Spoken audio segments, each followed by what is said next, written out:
A huge Stone Cold Steve Austin return match has been pitched for WrestleMania 39. Elsewhere, WWE have turned down an indie standout, and 2 former WWE champions could be returning soon. More on that in this video. Hello everyone, Ross and Jack back again. I'll give your name first there. Back with more privilege. Back with more wrestling news on this very fine day. Check out our earlier news video as well if you do want to catch up with all of that. But for now, well, there's been 2 different reports that have given different sides of a similar story regarding Steve Austin. But they're both saying the same thing, aren't they, Jack? Effectively, yes. A we match think is going to happen. We first have news. news. A match was pitched. Well, pitched, yeah. But it's going to happen, isn't it? Isn't it? Just say it. I'm not going to confirm that. It might happen. It's in the works. Fightful Select say a pitch was made internally for a huge opponent for Stone Cold Steve Austin, which Fightful Select was told was Roman Reigns. We are told at the very least Austin's camp was approached with the possibility of it happening. With it's said to be for enormous money. Enormous. In the summer of 2022, Fightful go on to say they reported that Austin was approached with a deal and that wasn't as appealing from a financial standpoint. Those that Fightful spoke to in WWE claimed they hadn't heard back on whether the more recent offer was accepted or not. And another source indicated that another big name was offered to Austin in the months prior. So it seems as though basically, let's before we get to the secondary part of this, it seems like it was pitched Austin versus Reigns. But it seems like that's not happening now. Because Steve wanted more money. Maybe. Potentially.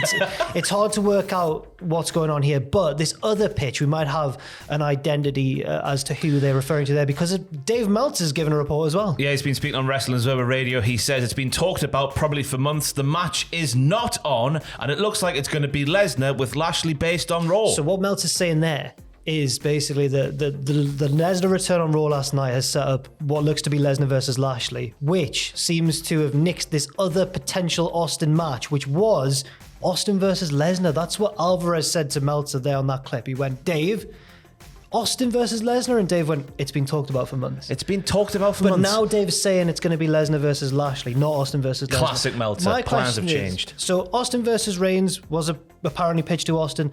Austin versus Lesnar was apparently pitched to Austin. Austin versus Lesnar doesn't seem like it's happening because that's going to possibly be Lesnar versus Lashley. Where does this leave Austin? He's getting in tremendous shape, as we've seen on the gram. Yeah, he's going on the road and he's eating clean. He's getting ready for something. That's a quote that he keeps saying. I don't know what he's getting ready for. Could he be getting ready, excuse me, to host Deal or No Deal on Channel 3? I've got no idea. It'd be great with a banker, wouldn't it, Jack? What's the offer? It'd be great, wouldn't it? It writes itself, doesn't it? But Steve's getting ready for something. He's in great shape. It's got to be a match at some point. I think there's a Crown Jewel event, Saudi Arabia event, just after WrestleMania. I was like, this has got to be something for WrestleMania, but you're right, Saudi Arabia throws a whole different spanner in the works. Steve Austin versus Logan Paul. I'm going to leave on that note. I'm not going to leave. We've got another video to do with that. A little podcast, what? Yeah. Your energy drink. But he is getting ready for something physical. Whether it be Deal or No Deal, lifting the phone, or wrestling. That's what we can tell you today. Logan Paul, you make me sick. I'm having a great time. Right, in more serious news now, Shop AEW recently unveiled a new Jay Briscoe Reach for the Sky tribute t-shirt in honor of the former Ring of Honor star who sadly obviously lost his life very recently. According to social media posts, 100% of the proceeds from the Reach for the Sky t-shirt will go to benefit the family of Jay Briscoe, or Jamin Pugh as his real name was. A crowd fund was set up to raise over $200,000 for Pugh's family, which has now exceeded its goal and currently sits at over $288,000. So that's a slight bit of good news, I suppose, in what is a horrible situation. Yeah, they did something similar for Brody Lee as well, so yeah, it's a nice thing to come from, I guess. Yes, fair play to Shop AEW and all the team there who worked on that, I suppose. Back to WWE now, where there was a recent indie tryout which featured a name familiar to many, especially fans of AEW and Impact Wrestling, I suppose, as well. Kylie Rae, Smiley Kylie Rae, who recently spoke to the Going Broadway podcast about her WWE tryout. It was recently reported, before we get to the quote, that it didn't result in her being signed. But she had a dark match, didn't she? Was it on main event? She got given a different name, didn't she? Yeah. Remember seeing on the Rawtron just a new name. Or was it a real name? Name as a wrestler name? But it hasn't led to anything anyway. No. But she's talked on the Going Broadway podcast about it. Yeah, she says that WWE were coming to Chicago and they were asking people from our school to reach out to the company. At this point, I was not contracted with the NWA anymore, so I was able to throw my name in the hat for extra work. So I kind of just said, hey, if y'all need any any women are more than happy to be considered for this opportunity. I talked to Gabe Sapolsky, and he was surprised that I was reaching out for extra work, because he was like, I think we could try and get you a tryout if you're able to do that sort of thing. But one thing I really appreciated was that we had a conversation about where my mental health is, which what I'm going through. The sobriety came up, and we were able to talk about that, which is nice. You know, caring about the whole package there. Even someone that they've not signed, which is nice to see.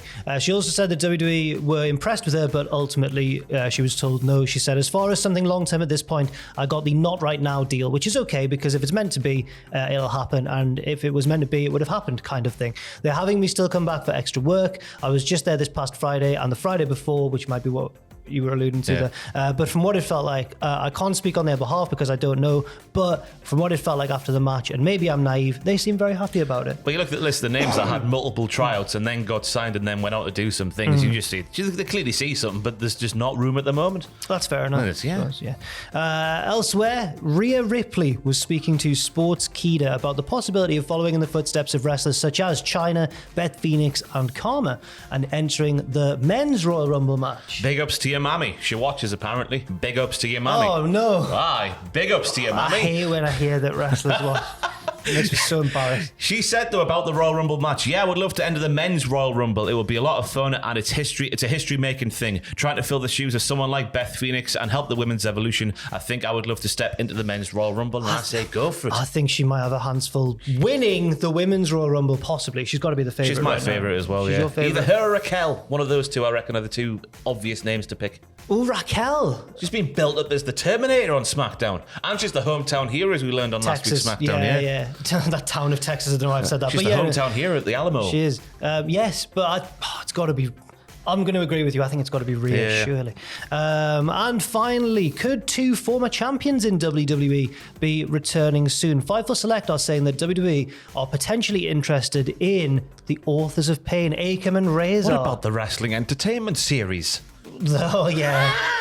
So not recently, a year or two ago now? It was like just after lockdown. April, May last year, I think was supposed to happen. They booked a 10,000-seater arena in Nottingham, which not even the WWE could sell out at the time for any live events. And they had Lena Fernene, and they had CJ Perry. Rana, they had CJ Perry. Alistair Overeem versus Adam Scher. Lindsay Dorado, Mojo Rawley, me and Adam were meant to... Well, I shouldn't be revealing that. That never happened. A lot of people took one look at the card and went, how are they going to pull this off? It obviously never ended up happening. I should point out, it probably wasn't just the AOP involved. There was various different parties, I suppose. They booked it initially for the Platty Jubes weekend, didn't they? So that was a no-goer. Yeah. And then they booked the second one, and apparently it sold 350 tickets in a 10,000-seat arena. Ooh. Anyway, that could bleed into the news story we've got now, because Cam and Reza, according to Fightful Select, collectively known as the Authors of Pain, as we all know, have been discussed for a potential return to the WWE. In addition, the possibility of their long-time original manager, Paul Ellering, was also discussed. Both men are still under 30 years of age and haven't wrestled in nearly 3 years. They were released in 2020. Haven't wrestled at all in nearly 3 years. Time is not real. Now, that's very true. That's one of the... I remember realising for the first time that the AOP were younger than me. I just remember thinking, look at these men. They're real men, yeah. One thing that I've been thinking there is, I don't even remember why they were released in the first place. They were really unique.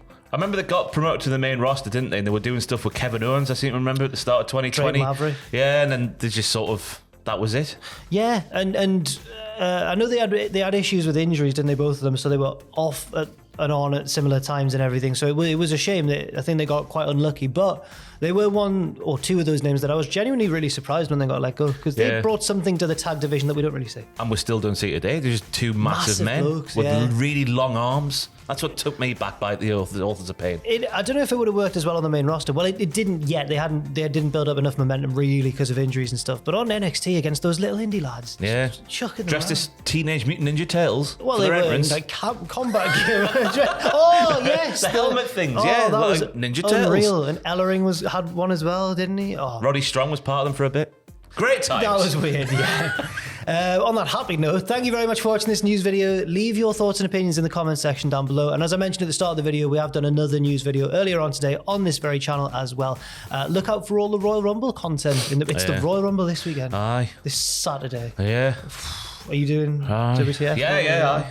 I'll Just to flash, like I remember 2015 being the first one I worked as a wrestling coverer. Wow. That's And that was 2023. 8 years ago. That fair enough. Thank you very much for watching. Mine was 2016, so I'm one better, right? See you later, Ross. Thank you very much for watching, and we'll see you soon.